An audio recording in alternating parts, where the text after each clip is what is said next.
ایک بزرگ فرماتے تھے اگر کسی کو تم برائی میں بھی دیکھو تو یہ سوچو ہو سکتا ہے اس کی زندگی کی آخری برائی ہو پھر وہ توبہ کر لے، اور میری زندگی کی ہو سکتا ہے یہ آخری نیکی ہو، مجھ سے کوئی گناہ سرزد ہو جائے۔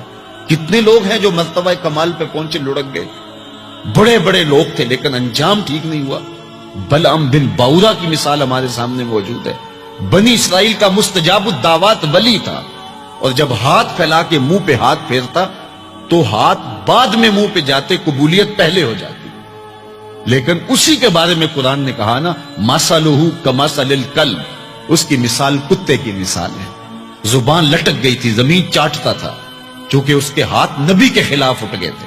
اس نے سمجھا تھا میں مستجاب الدعوات ہو گیا ہوں، اب جو چاہوں جس کے بارے چاہوں بد دعا کر دوں، لیکن بد دعا اپنے حق میں نکل گئی، زبان لٹک گئی۔ اس لیے میاں صاحب بولے، پڑھنے اتے مان کرینا نہ آکھی میں پڑھیا، او جبار کہار صداوے متا روڑ دیوے دودھ کڑیا۔ تو اس لیے ہر وقت ڈرتے رہو۔ ابھی ملیکہ کہتے ہیں میں نے 30 اصحاب رسول سے ملاقات کی ہے، 30 اصحاب رسول سے، تو میں نے ہر شخص کو فکر مند پایا ہے۔ وہ کہتے تھے ہمارا انجام ٹھیک ہو جائے، انجام ٹھیک ہو جائے۔ حضرت سیدنا ابو بکر صدیق رضی اللہ تعالیٰ عنہ، جن کے بارے میں میرے رسول کی زبان سے لفظ نکلے، ابو بکر فی الجنہ، ابو بکر جنتی ہے۔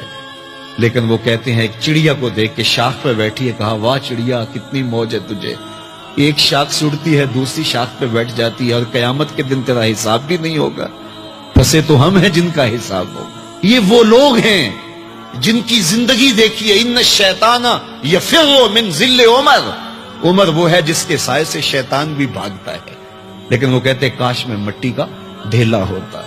اللہ اکبر، یہ وہ لوگ ہیں جن کی زندگیاں تقوی سے عبارت تھی، اور اللہ کی خشیت جن کے سینوں کا نور تھا اور باطن کا سرور تھا۔ ہمارے بہت سارے معاملے اور بہت ساری خرابیوں کی جڑ یہ ہے کہ ہم نے اس دنیا کو اوڑھنا بچھونا بنا لیا۔ ایسے اس دنیا میں ہم زندگی گزار رہے ہیں جس طرح ہم نے اس دنیا سے کبھی جانا ہی نہ ہو۔ اس لیے دنیا کی بے رغبتی، دنیا کی بے رغبتی کا مطلب یہ نہیں ہے کہ ترک دنیا کیا جائے۔ اس پر صوفیاء نے جو بات کہی وہ بہت خوبصورت کہی۔ وہ کہتے ہیں کہ دنیا کے اندر ایسے رہو جس طرح کشتی پانی میں رہتی ہے، کہ کشتی پانی میں رہتی بھی ہے لیکن پانی کو اپنے اندر آنے بھی نہیں دیتی۔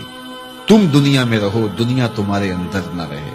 اگر تم دنیا میں رہو گے تو خیر ہے، اگر دنیا تمہارے اندر رہی تو پھر کچھ نہیں بچ پائے گا۔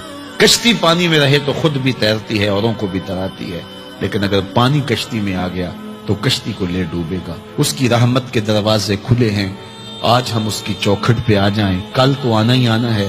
پھر جو کفن میں منہ چھپا چھپا کے آتے پھریں گے، کیا اچھا ہو کہ خود کھلے منہ سے اس کی رحمت کے دروازوں پہ آ جائیں۔ اس کی رحمتیں آواز دے رہی ہیں، یا ایھا الانسان، او بھاگنے والے انسان، او نسیان کے پتلے، او بھولے ہوئے، او بھٹکے ہوئے، راستہ چھوڑ کے جانے والے، مالک کی رحمت کی آغوش کو ترک کر دینے والے، آجا پلٹ کے، ما غرک بربک الکریم، آجا تیرا رب بڑا ہی کریم ہے۔ قبل اس سے وہ ماننے سے انکار کر دے، توبہ کا دروازہ بند ہو جائے، سورج مغرب سے طلوع ہو جائے، پھر بندہ ہاتھ کاٹے۔ کسی نے چیخ چیخ کے مجھے کہا تھا، کوئی رو رو کے ترلے منتیں کر کے مجھے کہتا تھا، میں اس کی بات کو نہ سنا، کاش کہ اس کی پکار کو سن لیا ہوتا، اس کی آواز پہ لبیک کہہ دیا ہوتا، اور میں اس کے ساتھ چل پڑتا، اور وہ مجھے انگلی تھام کر محمد عربی کی چوکھٹ پہ پہنچا دیتا۔